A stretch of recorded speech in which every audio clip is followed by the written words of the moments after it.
la première chose qu'ils doivent se mettre en tête d'abord, c'est que, contrairement à ce que beaucoup de gens pensent, c'est que les études en Occident, bien à l'extérieur de son pays, c'est pas toujours facile. C'est pas facile en fait, de toutes les façons.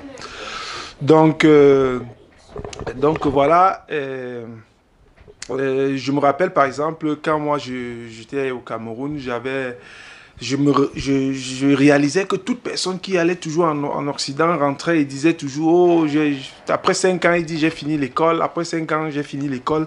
Et un jour, je me posais la question, comment même ceux qui n'avaient pas l'air d'être assez braves au Cameroun, à l'Occident, pouvaient finir l'école aussi. Et c'est plus tard que je me suis rendu compte qu'en fait, certains ne vont pas finir l'école, mais lorsqu'ils vont rentrer au Cameroun, bien en Afrique, ils vont vous dire j'ai fini l'école, pourtant ils n'ont pas fait l'école. Donc la première des choses qu'il faut comprendre déjà, c'est que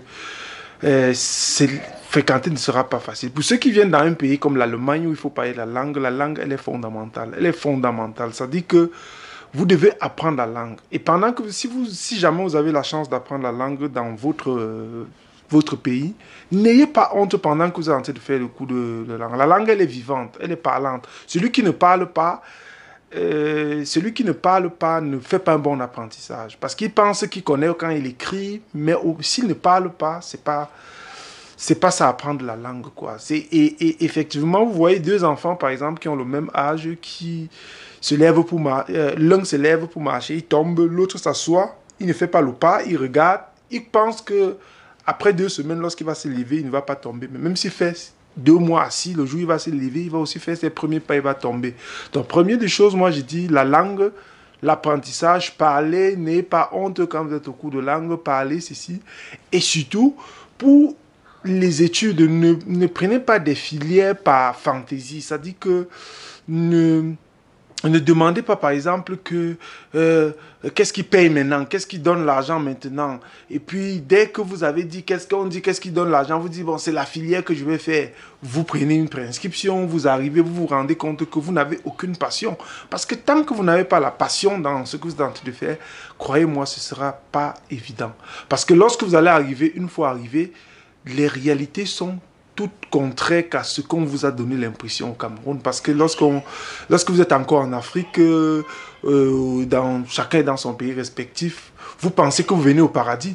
Mais lorsque vous arrivez ici, tout est contraire. Vous arrivez, vous avez d'abord la première difficulté quand vous arrivez. Si vous avez la malchance d'arriver en hiver, vous avez d'abord le froid. Vous avez un froid que vous n'avez jamais connu. Ça veut dire que vous amusez, même sortir de la maison ne sera pas évident.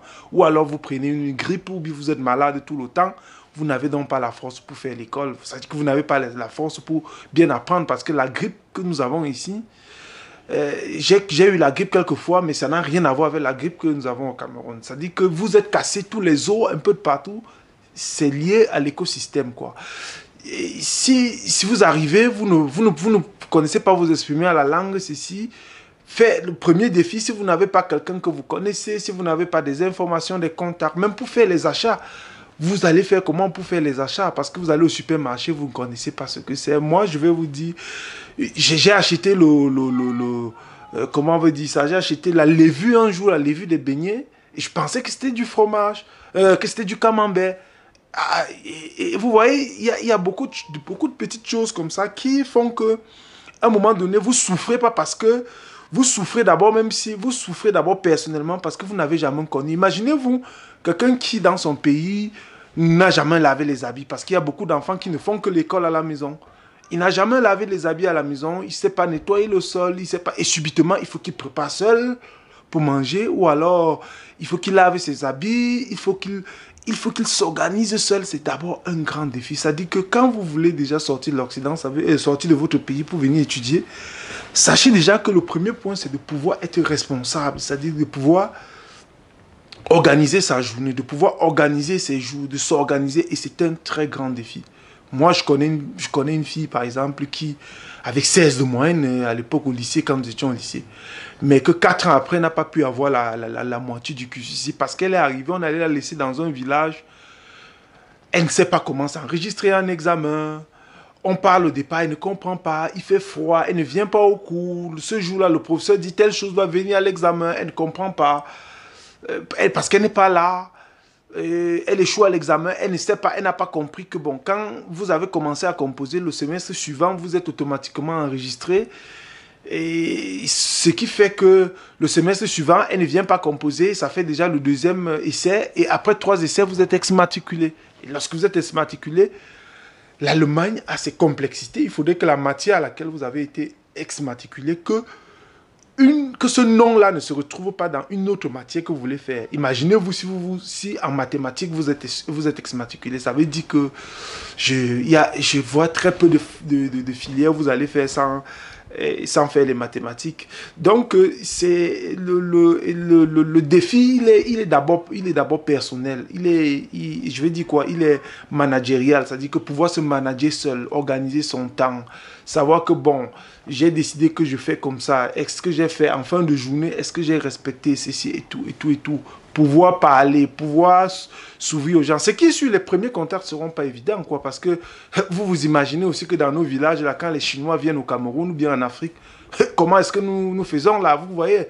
Donc, ne pensez pas que c'est autrement ailleurs, parce que quand vous venez, la personne se dit, vous venez pour prendre quelque chose. Donc, c'est un combat, je dirais pas un combat dans le sens de la bagarre, mais c'est un combat dans le sens de la quête du savoir, la recherche du savoir. Et croyez-moi, si vous choisissez une filière à laquelle vous avez une passion, c'est le début de la réussite en fait, quoi, parce que c'est ça qui vous permettra de pouvoir vraiment vous développer dans ce domaine-là, quoi.